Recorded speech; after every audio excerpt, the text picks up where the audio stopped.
نروح لتاني دواء معانا وهو الدورميفال كبسول، وده يعتبر دواء عشبي وبيحتوي على الفاليريانا اكستراكت او عشبه الناردن، وكمان على الهيوميلاس لوبيلاس اكستراكت او عشبه الجنجل. والاعشاب دي بيكون ليها تاثير مهدئ ومنوم عن طريق انها بتاثر على الجابا وبتزود من تركيزاتها في الدماغ، بالاضافه الى ان خلاصه الفاليريانا بتحتوي على كميات عاليه من الجلوتامين اللي بيوصل للدماغ ويتحول للجابا، واللي ليها تاثير مهدئ وبتساعد على النوم.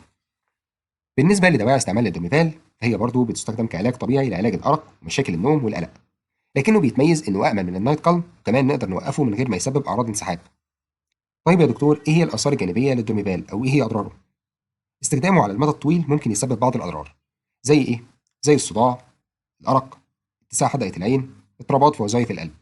عشان كده يفضل ان انت ما تستخدمش المنومات لفترات طويله حتى ولو كانت عشبيه. طيب ايه هي موانع استعمال الدورميفال، او مين الناس الممنوعه منه؟ اول حاجه في حاله الحساسيه المفرطه تجاه اي ماده من المواد الفعاله الموجوده في الدواء. كمان لا ينصح باستعماله في حاله وجود حمل او وجود رضاعه. واكيد طبعا ممنوع تاخده مع اي منومات او مهدئات تانية، سواء من عيله الباربيتوريتس او عيله البنزودايزيبينز. نروح بقى لجرعه الدورميفال او طريقه استعماله.